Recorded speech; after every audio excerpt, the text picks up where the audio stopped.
Max Verstappen cruised to victory in Saturday's sprint event at the Red Bull Ring.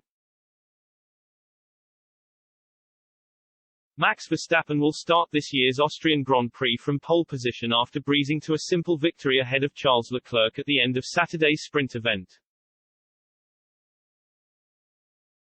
The Dutchman was forced to defend his lead at the start of the 23-lap contest but managed to keep Leclerc at arm's length and never looked back on his way to the checkered flag at the Red Bull Ring.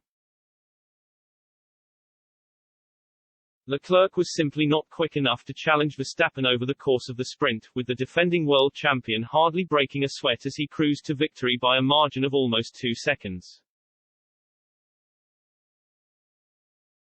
Carlos Sainz managed to secure a third-placed grid position for Sunday's race after finishing just behind Leclerc, with George Russell crossing the line in fourth. It was a hugely frustrating session for Lewis Hamilton, though, with the 37-year-old struggling to get around Mick Schumacher until he was finally able to squeeze down the inside with only a few laps remaining.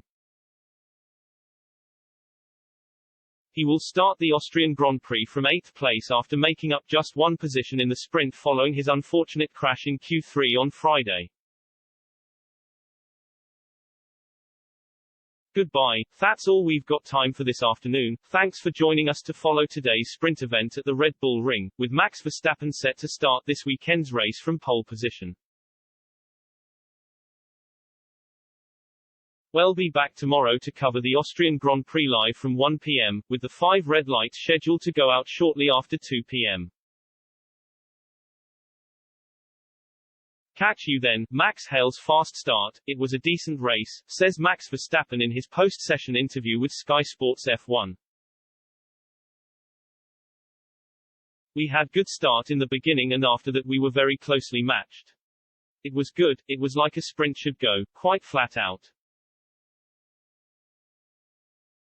In the first few laps, the Ferraris were also fighting a little bit, so I had a bit of a gap. After that I think we were quite similar in pace. I think tomorrow it's going to be a quite interesting battle again. The race is going to be a lot longer and tricky on tires. The car is good. There's a few things to fine-tune but overall we have been really competitive again this weekend. 2 drivers under investigation, Mick Schumacher and Daniel Ricciardo, are being investigated by the stewards over potential starting procedure infringements. It remains to be seen whether either driver will be knocked down the starting grid for tomorrow's race at the Red Bull Ring.